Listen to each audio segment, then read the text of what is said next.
system. You're going to have to give the physiological basis of what is abnormal. So that means you're going to have to compare it to what is normal. So you're going to have to explain what is normal so you can compare the abnormal to it. And not just say, well, here's where it went wrong. You're going to have to try and get into the physiological reasons for it. Someone's going to have to do something on the treatments. There's why did they call these tests? Why did it? All right. And then for medications and treatments, you kind of have to go through what are potential side effects and that kind of stuff. And then it has to be verbally presented to the class. Yeah, PowerPoint is usually the way to do it, but I've had some people get creative with it. This was probably 2 years ago. The group that did theirs, I forget, I think it might have been heart disease. They basically did it like it was a public service announcement, and they used that case presentation as their foundation. So they had a lot of, someone went into epidemiology, they said 38% of the people get these symptoms, and then they made a pamphlet that looked like something that you would get in a hospital or something like that. Yeah, it was kind of cool. They got creative with it, but you don't have to do that. You don't have to do that. Most people are going to do it in a standard presentation way. You've got PowerPoints. Some of them will incorporate images in there. There's charts and graphs and stuff that they have to explain some of the things that they have. Some of them actually put in clinical pictures to explain what. All right? One person out of the group? No. Everybody talks. Everybody has to talk. Yeah. If somebody like sucks on their section, does the whole group Yep. suffer? Yep. That's why it's called teamwork. Be advised, you will, and I repeat, you will. If one person screws up, Kyle, does everybody in the platoon pay for it?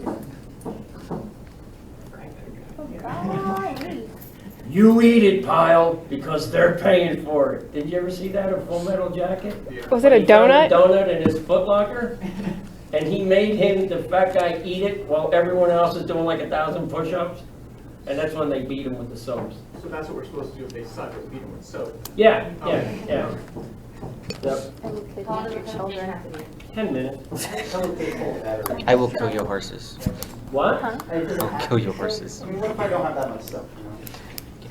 Batteries, rolls of quarters will work. I've done that. Ow. Oh, I hit my dog with it once. Put 2 rolls of quarters in a sock and wail that thing around, and I hit the dog. What was it? Was it Bad Boys, I think, where he put, Sean Penn, where he went to the vending machine and got a bunch of cans of pop, Yeah, do the same put them in thing. a pillowcase. Anything that has mass and significant amount of mass that's concentrated in an area, and you give it kinetic energy, it's gonna hurt. No different with the old thing with the ball with the spikes on the chain. Like in Braveheart when he crushed that guy's head. When are we doing the presentation? You said? Penn It's and not Teller? gonna make it. That's what I said. Who? When are we giving our, Last day of class, last day of lab. Now, you'll see in there, it kind of gives all types of instructions, and there's things you gotta do for sources. You're gonna have sources, you're gonna have to, if you will, there has to be a bibliography with this, okay? I'm not overly concerned that it's primary journals where most of you would have no idea what you were reading if it's a primary journal. So as long as it's some source that's reasonable, believable, and they're not all like Wikipedia. Because what Wikipedia does, they go to the sources and then they put that information on there. Okay? So you're getting a watered down version from Wikipedia. Yours is going to require you to use a textbook or something like that. Okay? Your textbook is certainly a very good usable resource for that. Okay, then you have to give a bibliography. There's gonna be some online things, that's fine, but they're not all going to be online. They're not all going to, unless it's a journal that you then access online. All right? Could be a nursing journal.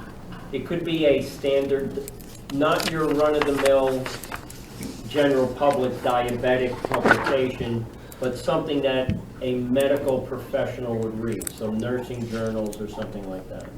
Nursing journals aren't bad. They list you a lot of medication, because a lot of them are palliative care. So they give you decent descriptions without getting too physiologically technical. If it's too technical, you're not going to get anything out of it, and then I'm wasting your time. So I'm not overly concerned about how technical it is. And then you'll present it. Are you gonna be following this weekly thing or no? No. The last time we talk about this is when you present it, unless you have some specific question.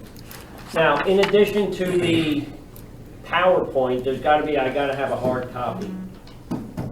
I have to have a hard copy of maybe your PowerPoint, somewhere along the line, somebody's gonna have written something down. So it's gotta be in a descriptive, not in a report form, but something I could say, yes, here's what they did as a team.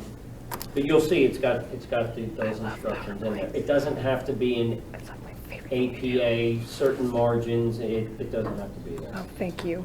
I hate APA format. Doesn't have to be that. I just gotta have something that says, yes, they did this project. This project is one of your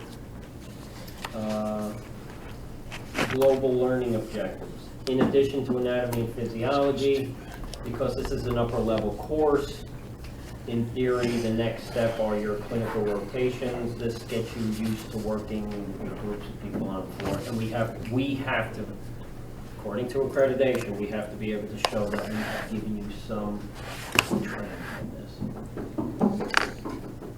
How detailed, that's up to us, and that's why it's a group.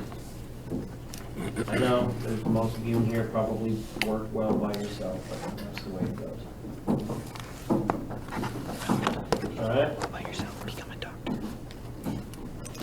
It's not as much as you think. And then just present it in a professional fashion, that's all. Okay? Any questions?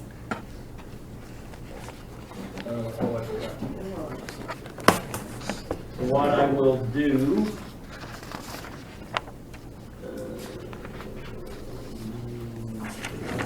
How's it supposed to be split up then?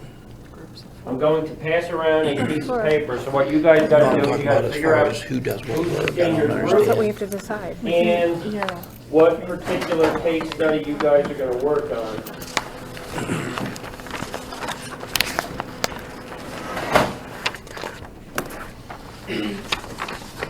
And then you jot those down.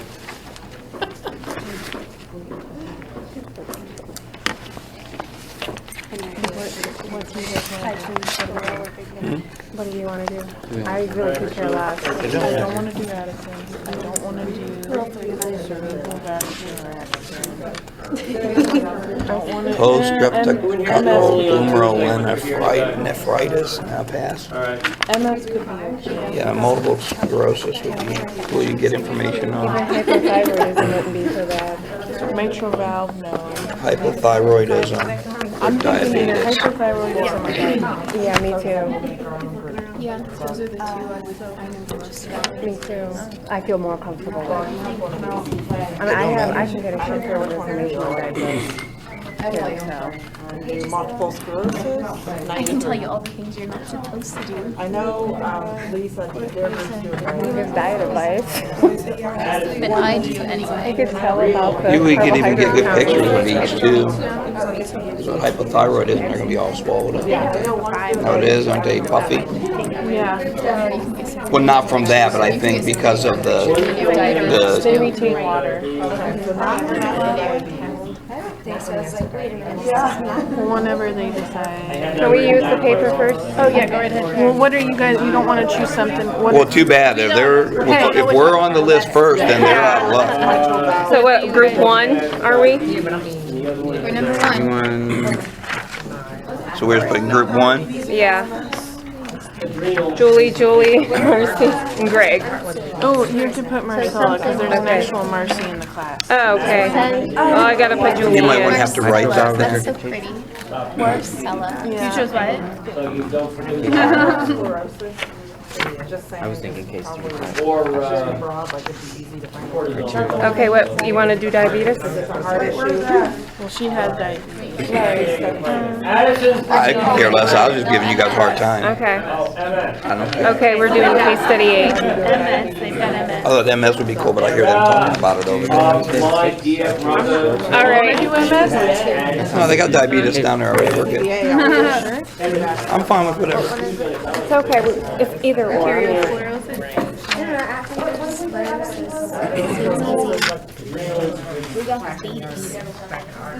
Next Thursday. Chapter, I don't know what's the blood, 20? Somewhere, blood chapter, it might be 19.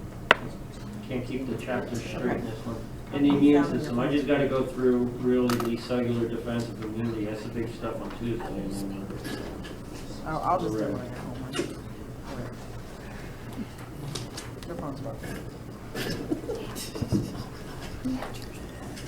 So you got a test next Thursday then. So what we want to do today is finish taking a look at basically what we're going over are the laws of gases which apply to the physical mechanics of breathing.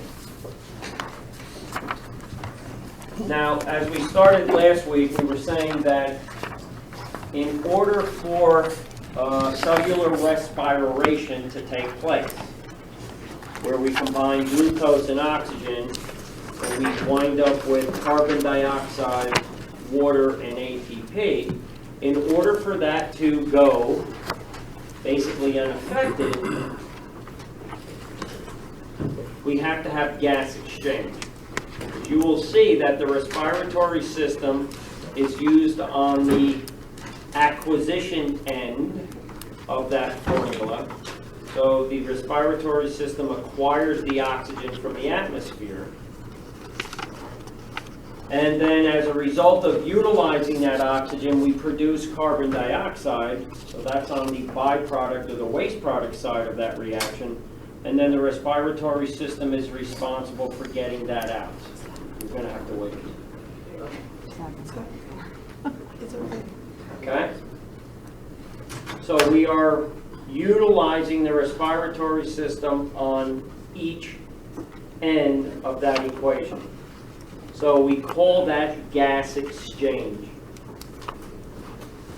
In order for gas exchange to take place, the respiratory system has to carry out two things, or three things. Thing number one is pulmonary ventilation.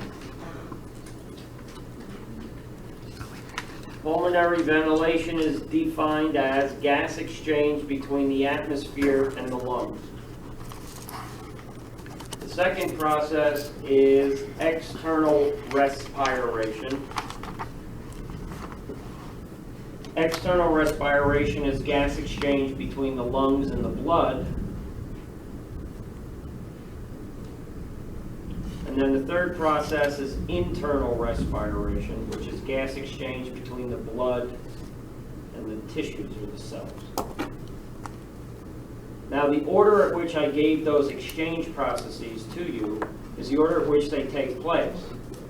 And you will notice that each process shares an organ or shares something with the process that follows. So, in the case of pulmonary ventilation and external respiration, what organ do they share? Lungs. The lungs. So if I affect the lung component to pulmonary ventilation, I'm also going to affect external respiration. And because I affected external respiration, which shares the blood with internal, I'm then going to have an effect on internal respiration. So a problem in one system winds up giving you a problem in all systems. Even though one of the systems or two of the systems might not be the focus of the disorder, they're going to get affected because of the fact that they share organs or share, in the case of the blood, they share that tissue. So what starts the ball rolling is the ventilation process. Now, in order to ventilate, that requires air to move.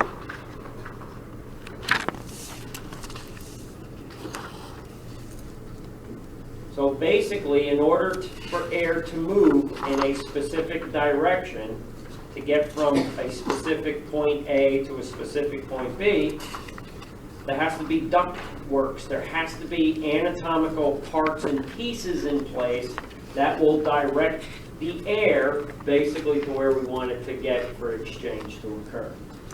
So if we take a look at the respiratory tract,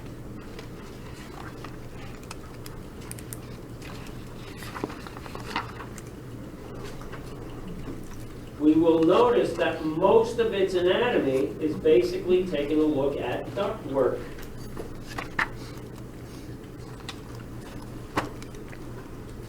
Okay? So we'll start where the atmosphere is. So to bring air in, part of the respiratory tract, we have the nasal cavity. We also have the oral cavity. And then both of those cavities will then converge, and that forms the throat, which is called the pharynx.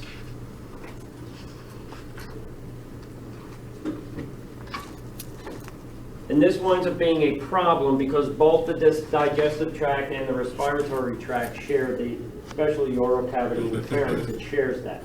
At the bottom of the pharynx, that's where digestive tract and respiratory tract diverge. So digestive tract gets to the esophagus, respiratory tract will then go into the epiglottis and the larynx area. And that winds up being a problem because food from the digestive tract could potentially want to go down the respiratory tract and lodge, and that can kill you. Okay, you would choke to death because we blocked or somehow impeded the process of pulmonary ventilation. So from the larynx, we then get into the trachea. All right, the trachea has these rings, these cartilaginous rings that keep it open, so there's no blockage potentially. And then the trachea will divide into what are called bronchi, one for the right lung, one for the left lung. And then the bronchi will divide up into smaller and smaller and smaller pieces till eventually you get down to what are called bronchioles, which are microscopic bronchi. And then from there,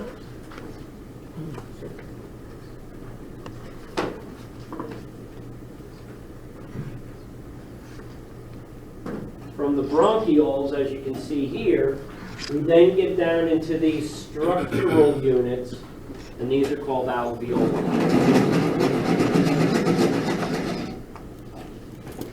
The alveoli, or an alveolus, is the functional unit of the lung. The alveoli are the functional units.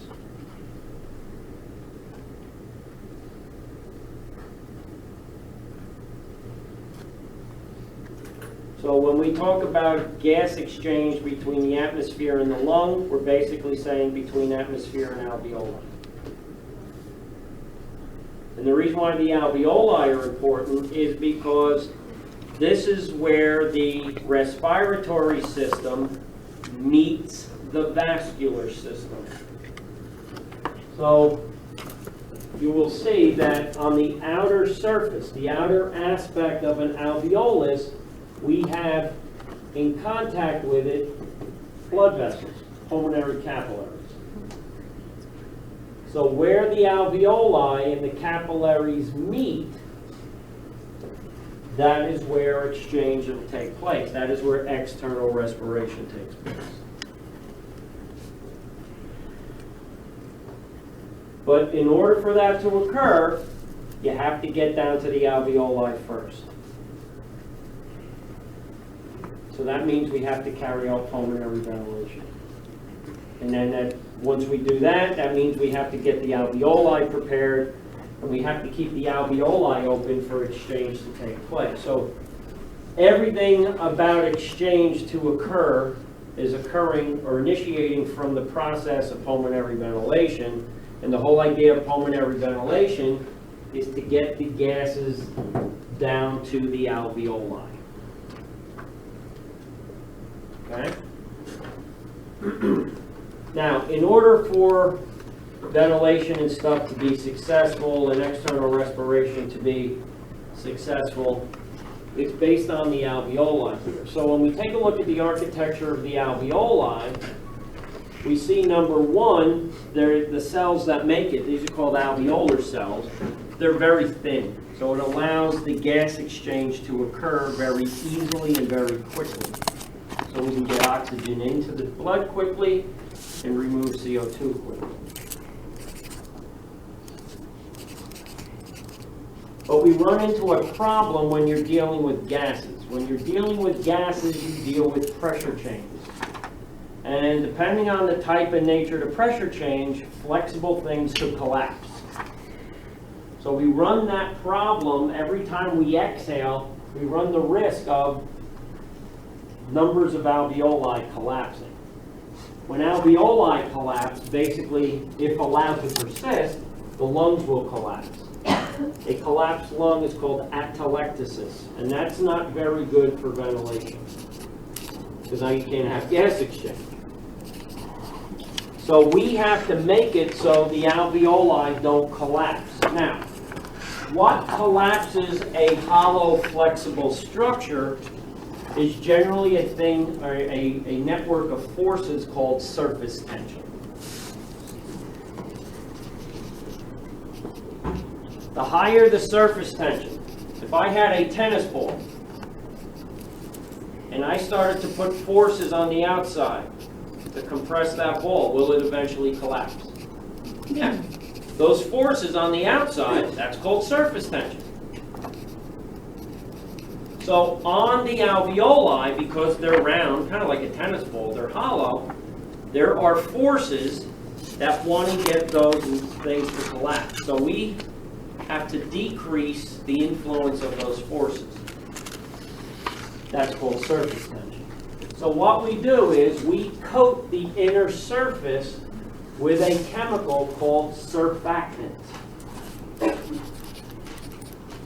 Surfactant is a chemical made by cells which are inside the alveoli. They're called great alveolar cells or type 2 alveolar cells.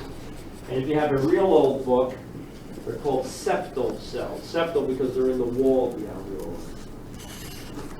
They produce this surfactant. The surfactant is a chemical that reduces surface tension.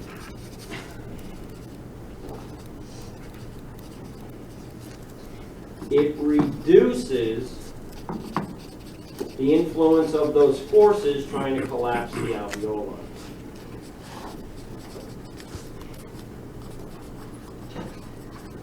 So surfactant is very important because it keeps the alveoli open so the gas exchange process can take place.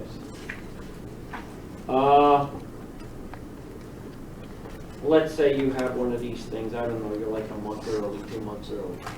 What are those things? Yeah. Do they breathe very well? Nah, they don't. Because if they're too premature, their lungs have not made any surfactant. So as soon as the air hits their lungs, the air pressures will collapse their lungs. So they have atelectasis. That's why they have to be put on ventilators. One of the last things the body does before birth is that it produces surfactant. So that way when the air pressure hits it, it doesn't cause the lungs to collapse. And they can do tests and measures for that. So very, very, very important. General anesthesia.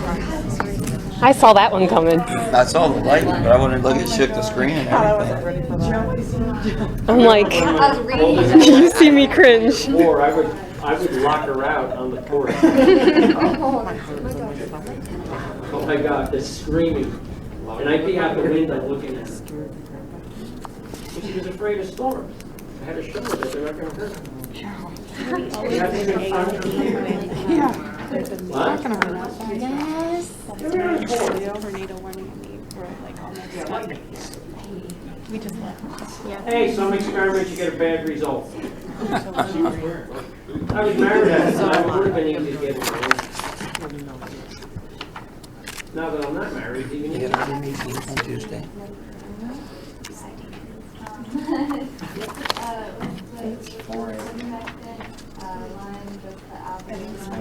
Yeah, just lines the alveoli. The inside, yeah.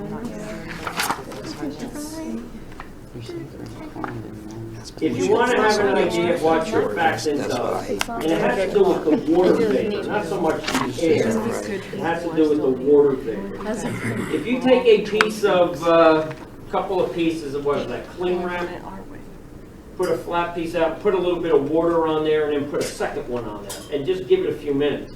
You'll see that water will spread out. And if you go to pull those things apart, that water is creating a vacuum. They're not going to pull apart. So in essence, that's what would happen if the alveoli collapsed. The membranes would connect and they wouldn't open up. But if I take paper that I coat with water-resistant material, wax, put some water on there, do the same thing, pulls apart very easily. The wax is acting like the surfactant. It does not allow the water basically to create that vacuum. That vacuum is a force, surface tension. By decreasing that force, it allows weaker forces, inhalation, to open everything back up. Does that make sense? Okay, so the force that's reducing is always the internal hole. The force, the compression force keeping those things closed, that's surface tension.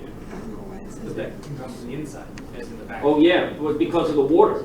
Yeah. The thing that's keeping those cling wrap sheets together is the vacuum created inside. So the lower pressure inside created by the water is allowing the higher pressure outside to keep them compressed, if that makes sense. Yes. So if you don't allow the water to do that, because you don't allow it to cling, you don't have any surface tension. Just get the pages of a book wet. What does the water do? It causes those pages to cling together. That's surface tension. Did it? Okay? General anesthetics, if you go under the knife for a period of time, one of the side effects of general anesthetic is that it can give you a collapsed lung. So what if you, I don't know, let's say you were under for 4, 5, 6 hours, 10 hours, depending on the procedure. What are they going to prescribe for you subsequent to after you wake up in the... No? Something that doesn't give you a collapsed lung. I don't know what it is. Oh, oxygen works, but I have to have an open airway. A tube? Wait, can you? Well, oxygen works. Another question. What are they going to prescribe for somebody who's had prolonged surgery? No. Respirator. Respirator. Well, I don't want them on a respirator. But Some, they give them an airway, but that tube or whatever it's called. There you go, you got it. steroids, I'm not gonna, don't have to, they already were intubated, now they're not. An iron lung, I don't know. It's an iron. I just found out what a CPAP was, okay? Continuous positive airway pressure. Yeah, I just found that out. Had They no will clue. prescribe incentive spirometry. The ball in the tube. Oh, that thing. Breathe into this. Breathe into it. You have to inhale to make the ball go up in the tube. The higher the ball, the deeper the breath. That's to keep the airway open. Because if their lung collapses on your watch, you're in trouble. It's not my fault. Oh, yeah, it is. That's why they put them in a recovery room so you can watch them. Yeah, but do you know how many of them are in there?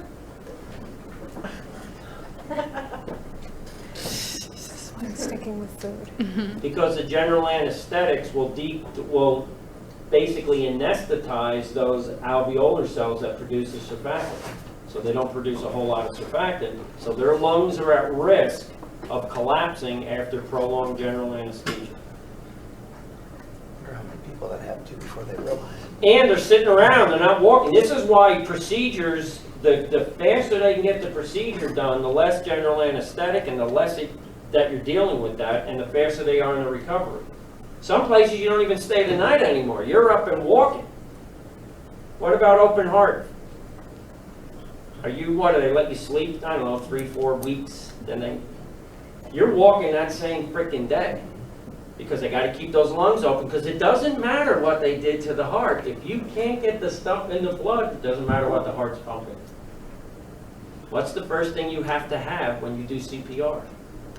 A card. Open air, an open air. What are the ABCs? Yeah. Airway. First thing. First thing. You have to have an airway. Doesn't matter what the heart's doing. If you can't ventilate, you're gonna die. Everything is based around ventilation for gas exchange to occur. With the hips, that's crazy. Now, in order to get the ventilation process going, we have to understand how we get air to move. That just didn't help. Air always moves from a high pressure to an area of low pressure. Always. This is why when it's low pressure in the atmosphere, that causes the storms and everything to come in. Because the storms of the air, the clouds of the air, they come in and oh my God, it's turbulent and you're going to get that.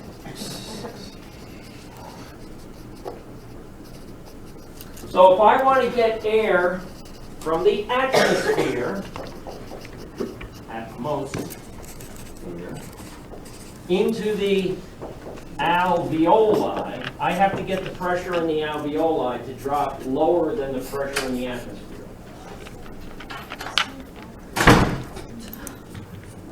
So far what? Oh, distance. I thought you were talking time. So far. So I have to get the pressure in the alveoli lower than the atmosphere. Standard atmospheric pressure is 760 units. STP, standard temperature and pressure. So we have to get the pressure in the alveoli in the lungs to be below that. So in order to do that, we have to understand how gases work. So a way to understand how gases work is to look at a formula called Pivnert. I have Pivnert written down This is somewhere. called the ideal gas law. PV, P is pressure, V is volume. The two dashes are an equal sign. N is a quantity of something, it's moles, not the animal, but a quantity. R is a constant that you figure out using calculus, and T is temperature. The assumption here is that the constants and the quantity aren't changing a whole lot, so we don't have to incorporate them into the formula. So we will modify the ideal gas law to this. PV equals T. Now, understanding how this formula works isn't necessarily an understanding of chemistry, it's basic understanding of math. When you have an equation, it's centered around the two dashes, the equal sign. That's why it's called an equation. The word equation has equal in it. Because what is on one side of the equal sign has to be the same number or same amount as what's on the other side. Does that make sense? if one side, the value on one side goes up, what will the other value do? It'll go up by the exact same amount. This is why whatever you do to one side, you have to do to the other. You always have to maintain equality. Basic, fundamental frickin' rule of algebra. So try and get that through to frickin' people. I don't see it. I did that frickin' last night. The reason why you don't see it is because your eyes are swollen shut because my hand now hurts from back pain. That's why. That's the Serbian half doesn't see it. The Irish half has no trouble seeing it. Serbian has no problem. All right. So whatever goes up on one side is going to go up on the other. If it goes down on one side, it goes down on the other. We call that relationship on either side. When they go up and down the same amount, that is called proportional. Very good. I see the modules is working. That's called proportional, or they have a proportional relationship. Sometimes you'll see it directly proportional. Okay, so that works when you're on opposite sides. Now, what about if you have two numbers on the same side? Two values on the same side? They're inversely related. They're going to be inversely proportional, because if one goes up, to maintain equality with the one on the other side, the other one has to go down. That's called an inverse relation, inversely proportional. So, to illustrate this, let's just plug in some numbers. And I'm making these numbers up. They're not significant other than to illustrate this concept. Let's say the pressure is 10, whatever that means. Volume is 4. That means temperature would be what? 40. Whatever units that are. Okay? Now, let's keep the temperature the same, but I want to raise the volume to 8. What does the pressure have to do to still be 40? Go down to 5. Go down to 5. See how that worked? So if you're on the same side of the equal sign, if one value goes up, the other one has to go down.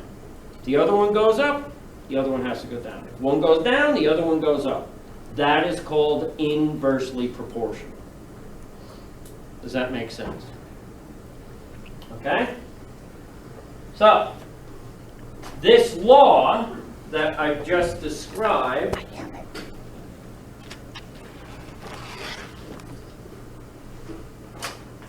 is called Boyle's law. Boyle's law states that the pressure and the volume of a gas are inversely proportional to one another, provided that the temperature stays constant. And I just illustrated that there. Does that make sense? Now that we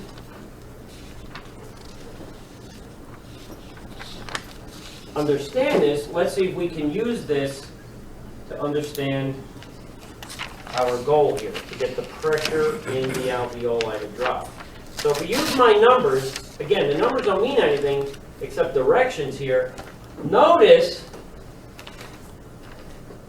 that in my example, if the volume increased, what did the pressure do? It dropped. Well, don't we have to get pressure inside the lung to drop? To get air in? So now all we have to do to get air in is into the lungs is to increase the size of the lungs, to increase the volume of the lungs. Does that make sense? Well, now to see how we increase the volume, we have to go to the anatomy, because now we're looking at parts and pieces.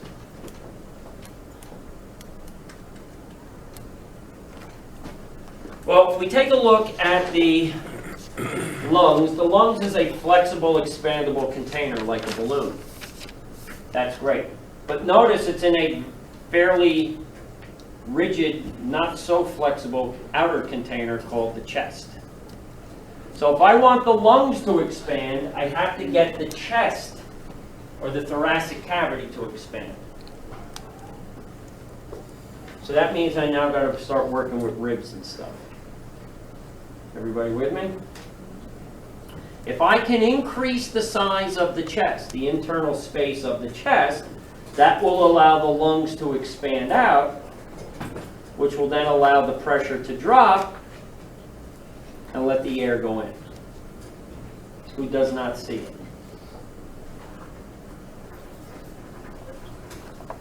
Okay? All right. So how are we going to do this? Well, you'll notice that the ribs are somewhat flexible.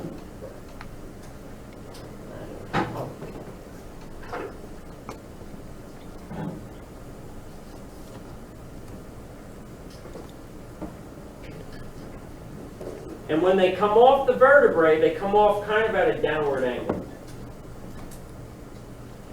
So if I were to measure this from side to side, I'm going to get some distance between them, X. If I were to elevate the ribs, I didn't increase their size or anything, I just changed their position. Notice I'm going to get a wider or a bigger space in between. So when I elevate the ribs, that's going to cause the chest size to increase. We call this the bucket handle effect.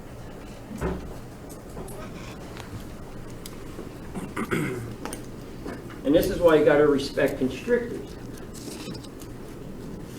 Like pythons, anacondas, boas, because they prevent you from being able to do the bucket handle thing.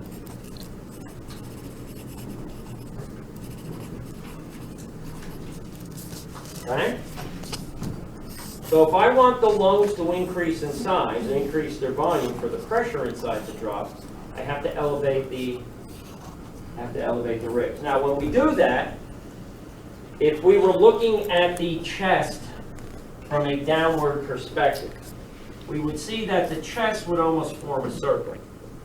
When we elevate the ribs, okay, this circle will get bigger from front to back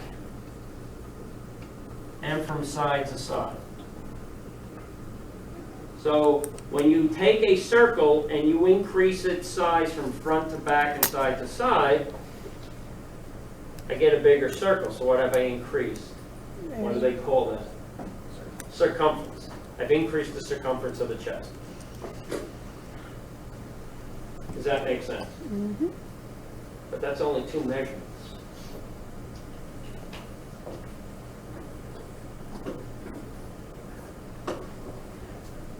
If I wanted to figure out the volume of that box, how much water can it hold, how many gallons, what measurements would I have to make? Length times width times height. Well, with the ribs expanding, that's the length and the width.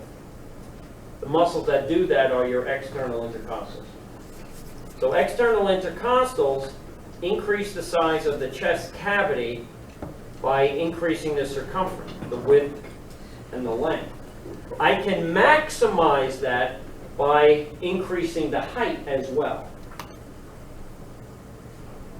By making the container not just wider and deeper, but taller, I will increase it on all three dimensions. That would be like increasing the size of the box with its height and everything else. So in addition to the ribs and the external intercostals, the muscle at the bottom of the thoracic cavity, the diaphragm, also plays a role in breathing. The diaphragm At the same time the ribs are expanding, the diaphragm is moving in a downward direction.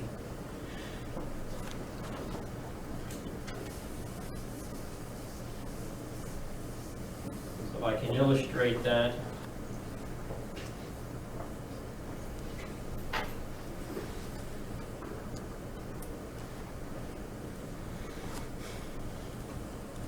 Here's the diaphragm. When you inhale, the diaphragm drops. It lowers. So that means it increases the space between it and the bottom part of the lung. So now the lung can expand and fill it. While the lung is expanding, it's creating a vacuum that as long as the airway is open, there's no blockage or obstruction, the air will go in.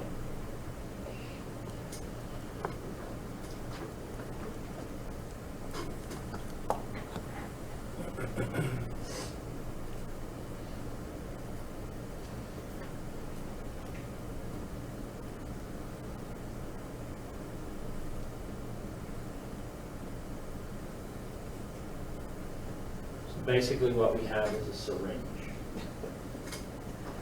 The syringe, the needle part represents your trachea, the upper airway. The plunger, that's what that's called, that represents the diaphragm. The barrel represents the lungs and the chest. As the plunger is pulled down, like the diaphragm goes down, what would that do if there's air or liquid up there? Come in. It's going to pull it in. Why? Because you're increasing the volume, the size of the space, so the pressure inside is dropping lower than the pressure is out here. So it'll flow in. Does that make sense? So this is how we inhale. This is how we inhale.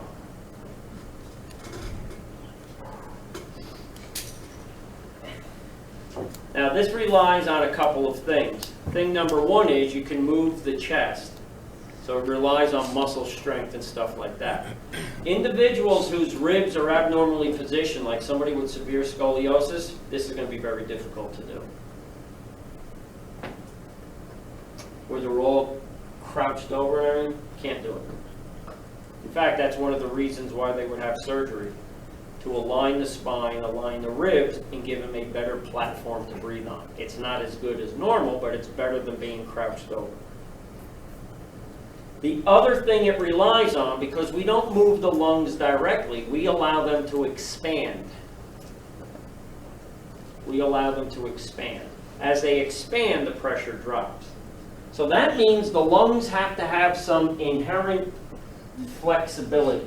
They have to have some elasticity and flexibility. We call that inherent property of the lungs, that is called compliance. So the tissues have to be compliant. They have to be flexible. So you can contract the diaphragm and the external intercostals all day to move the ribs, that's fine, but if those lungs are scarred over, you're not going to breathe very well. So what is that condition that coal miners get? Black lung. I know. How well do they breathe?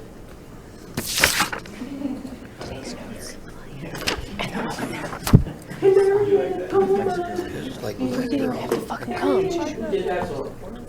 Canary in a coal mine. No, not that. No. I want to go home.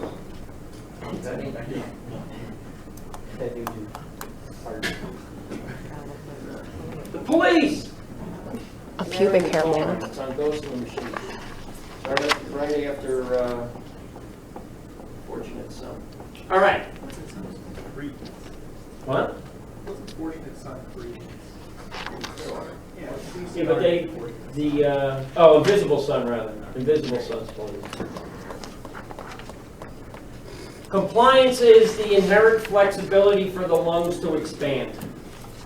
If they can't do that, and this is where it gets you an emphysema, they can move the chest, lungs don't expand because of the scar tissue. Anything that leads to pulmonary fibrosis, which will lead to scar tissue, is going to decrease compliance. You're screwed, because you can't reverse compliance. If there's scar tissue, you're not going to get around it.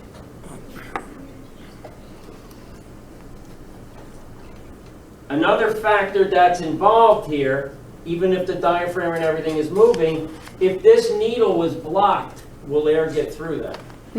Or even if it's narrowed, it's going to be a lot harder to pull it through. So we have the air ducts also play a role in here. They have to be of a certain size. We call the air passageway through the ducts, we call that airway resistance.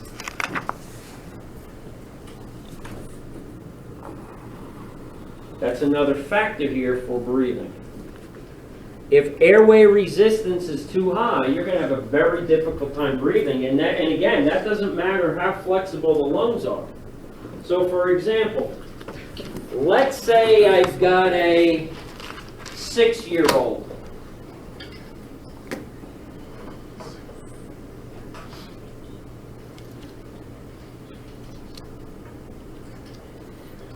And the smooth muscle here all of a sudden constricts. Now the 6-year-old's not in the coal mine. The 6-year-old doesn't smoke. Pretty lame 6-year-old. What? Lame 6-year-old. Yeah, who's that kid that used to smoke? There wasn't. They had it on. There was this little chubby kid he was like 8 or 9, and he was sitting there smoking while playing cards. People were up in arms for it. So this individual, their lungs will expand, but the problem is to get to the lungs, the air passageway has narrowed, and it makes the resistance of the air getting through that narrow so high, they can't pull hard enough to pull the air in. That condition's asthma. So the problem with asthma isn't compliance. The problem with asthma is airway resistance. So what do they have to give these individuals to decrease the resistance? Steroids. They will give them steroids. What else? An inhaler? The inhaler. They'll give them something to basically tell the smooth muscle, stop contracting. When the smooth muscle stops contracting, it opens up. So the quick-acting inhaler. This is why when you see the lady with an elephant on her chest, it's hard to breathe. See those commercials for, I don't know, what is it, Spiriva or something like that? Advair is another one. They work on the inflammation associated with this. So they work on the swelling, which also plays around with the airway resistance. But you'll notice it said, Spiriva will not replace quick-acting inhalers. Because if you're relying on the Spiriva to cause your smooth muscle to relax, you're kind of screwed. Because as soon as it constricts,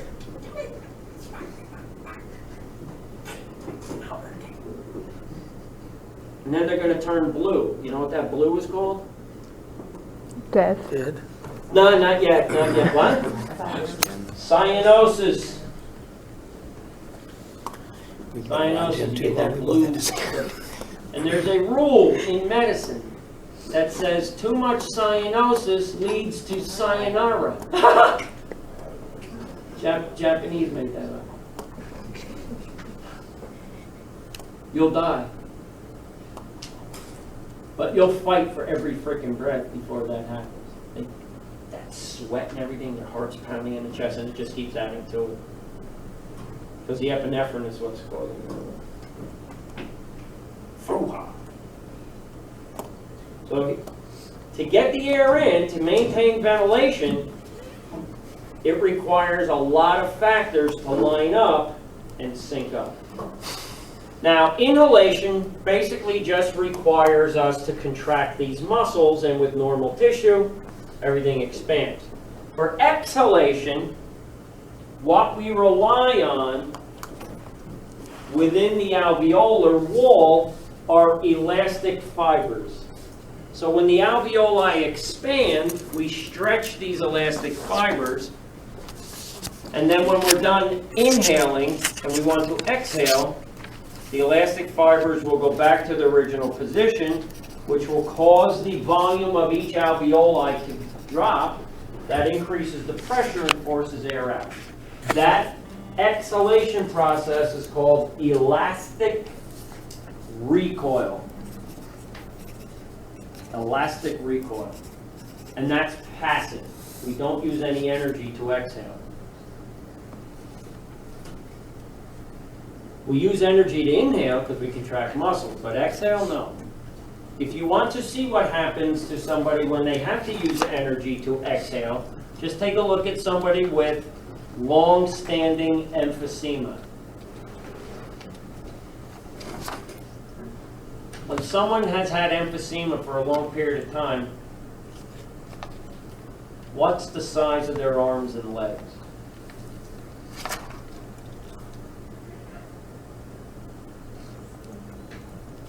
Well, real skinny. You know why? They're digesting themselves to supply them with the ample energy to exhale.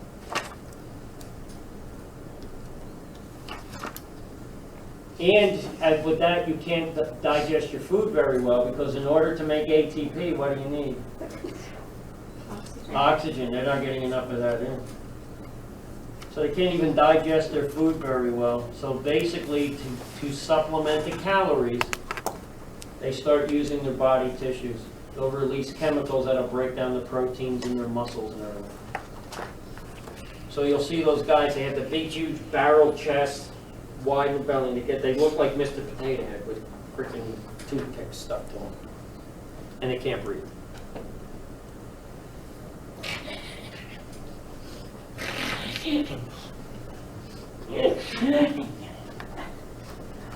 And the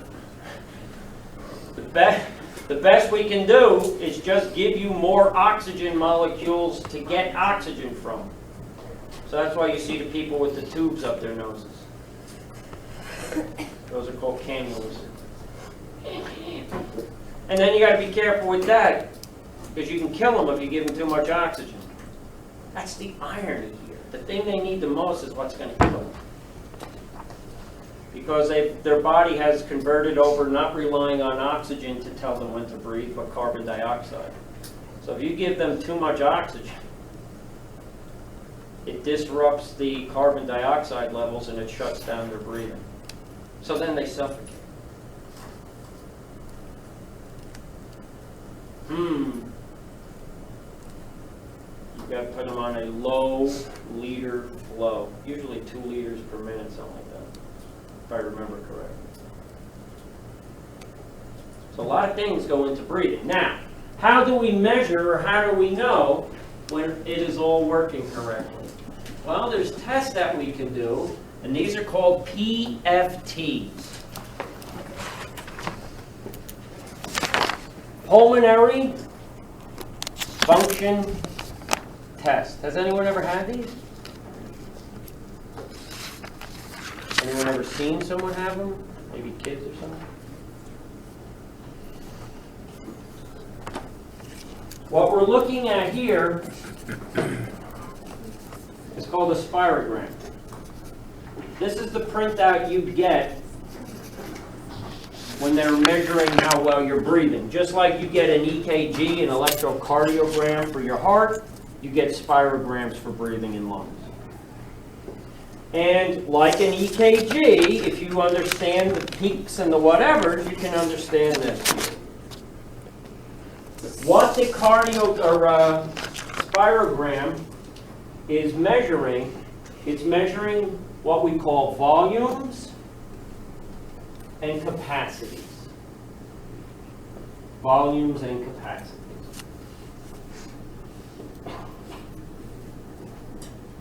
Volumes are what we call direct measurements, because we're actually measuring how much air gets in or out directly.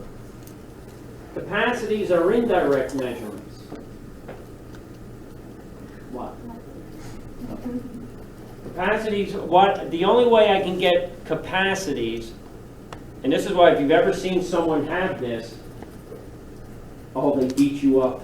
Oh, they're fun to watch as long as you're not the one doing them. In order for the capacities to be accurate, your volumes have to be accurate, because I don't measure capacities directly. I have to measure the volumes, and then I have to add certain volumes together, certain numbers together to get capacities. So there's a couple of volumes we want to take a look at, and a couple of capacities. The first volume, which is the standard measurement. This for spirograms is kind of like 120/80 for blood pressure. And this volume is called tidal volume. Notice it's tidal, not tidal. Tidal, like the waves, tidal waves.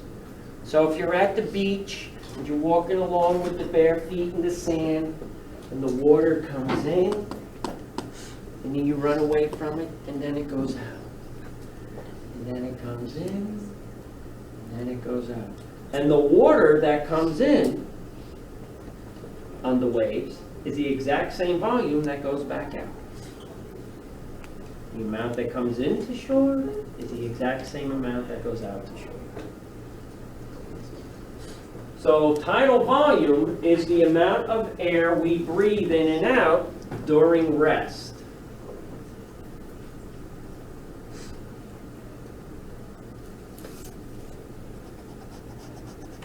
And this value is about 500 milliliters. And it has to be at minimum 500 milliliters. If it's not, you're going to have a problem. The reason why it has to be 500 milliliters is because almost half of that 500 milliliters never gets to your lungs. So as I inhale right now, a volume of what I inhaled, about 300 milliliters, 350, somewhere around there, got to the lungs. The other 150, 200 are in the bronchi, the trachea, the nasal passageway, the pharynx. Can you have ventilation take place there? You can't have exchange there. So they call that dead air space. So of the 500, we're only using a little more than half. That's why it has to be 500, because you only use a little bit more than half. So if you're only taking in 300, you're not getting enough air into your lungs to produce enough ATP at the end of the chain. So something's going to tell your brain, take deeper breaths. But somebody would have to sit with it. So they're working real hard just to take in little volumes of air. Now, tidal volume just is what they measure when you're sitting there almost like in a coma. All of a sudden they're going to ask you, like you would do if you were active, if you were sitting there. Let's say you're a mom and you're sitting there in your Oprah trance, enthralled in the news she's just spewing out. And all of a sudden you hear your baby's screechiest scream, and you know that that one means there's injury. So are you going to sit there and wait for Oprah to get done? Or are you going to respond and kind of like start walking real fast or running?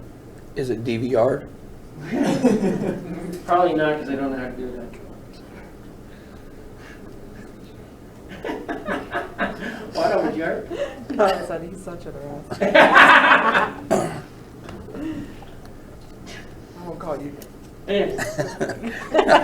I'll say. So all of a sudden you've been at tidal volume, and now all of a sudden you've got to respond very quickly. So what's your next breath going to be? Shallow or deep? Deep.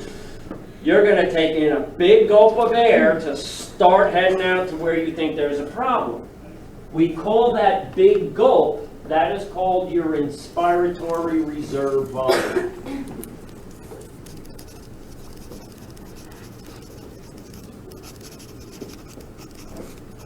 The inspiratory reserve volume is the volume of air inhaled maximally.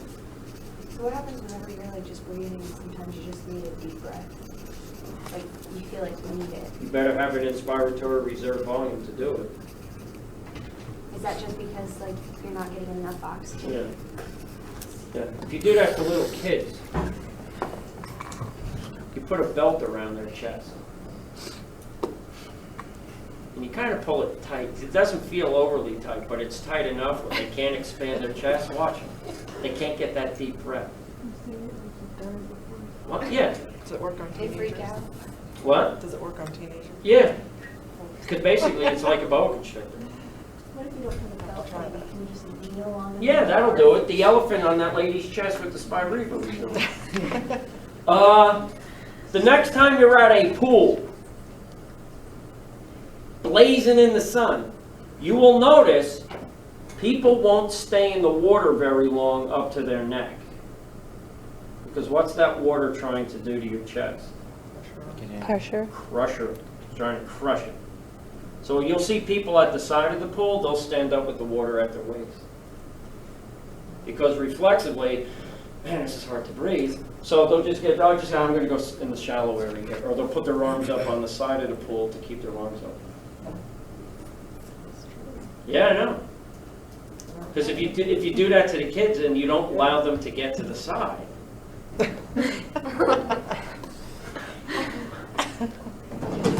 Oh my God. they're tools. This is science. No emotion. And then they'll freak out. You can breathe, but then they think they're not going to be able to, and then they start to panic.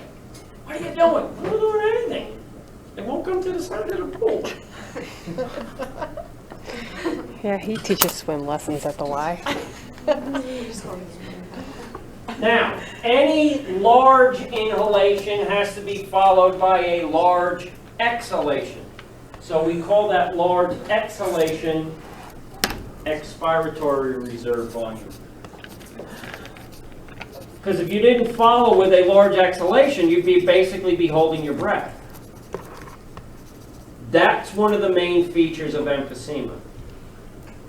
They can get a quantity of air in, but they can't match it with a roughly equal quantity out. So they're basically holding their breath. If you want to see what that's like, when we're done with lab, wherever you're parked, as soon as you get out that door, take as deep a breath as you can and walk normally to your car. I do that in tunnels. I go through tunnels. Tunnels? Yeah, going to communication. Oh, okay. Close your Drive eyes by a all the time. graveyard, What? or when you drive by a graveyard, Cemetery. it's just rude to breathe in front of people who can't anymore. Yes, I know, because they're voters. According to the Democrats, they're all voting. I guarantee if you tried to do that, most of you wouldn't even get to the end of the hall here. I guarantee most of you wouldn't. Because all of a sudden, the body's going to say, I just used up some of that oxygen you inhaled, now I need to replace that. So all of a sudden it's going, screw Dr. Ryan. I got to get to the car and have a cigarette.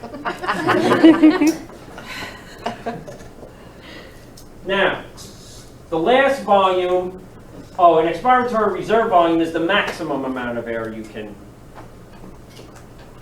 exhale. So not being able to exhale, is that why people with emphysema kind of talk like they're holding their breath? Yep, because they can't muster up enough. So they can get air in, they can't get it out, so they can't complete the exchange. Everything is exchange, gang. Now, we don't get rid of all of the air in our lungs because then they would collapse potentially. So we always have a certain volume left over, and this is called your residual volume. And notice residual volume is under expiratory reserve. So if I have a low expiratory, what that means is that I've increased my residual volume. And that's why people with emphysema get that huge barrel chest, because they never get out enough air out of their lungs. So their lungs always stay expanded. It's expanded for all the wrong reasons, but that's what happens. They have a large residual volume, yeah. So the dead air space is the air that's left in like your nose and Yeah. your trachea, but the residual volume is the air that's left in your lungs. Alveoli. Okay.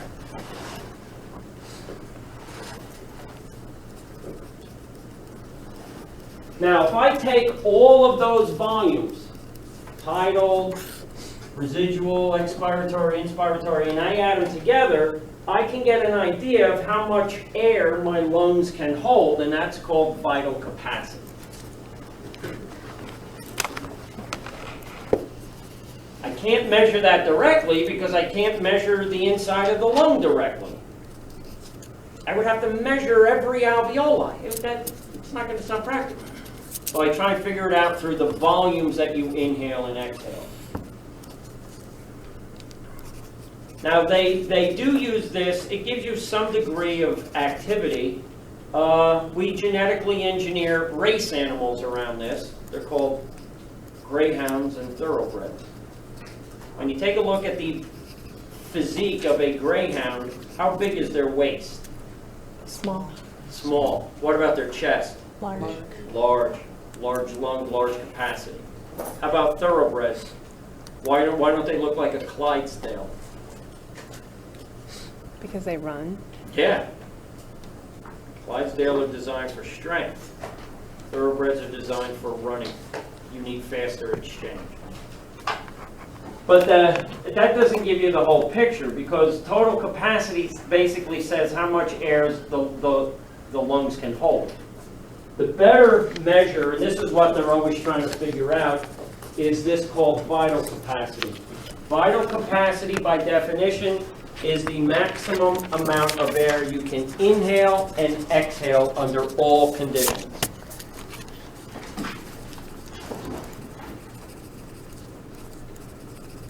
The larger this is, the more active you are going to be.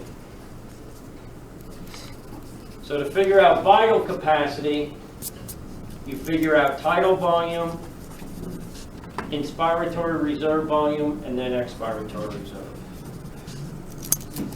Vital capacity gives you a true measure of gas exchange, and that's the key. So someone with a low vital capacity does not have a very good active. So that means getting out of a chair is harder, walking to the bathroom is harder, walking down the hall is harder. Ultimately, all lung disorders decrease your vital capacity. So they decrease your ability for gas exchange. Does that make sense? The decrease in vital capacity for the lungs is like a decrease in cardiac output for the heart. And a lot of times, you will see that both of those, especially in advanced diseases, will both drop at the same time. All right? Any questions?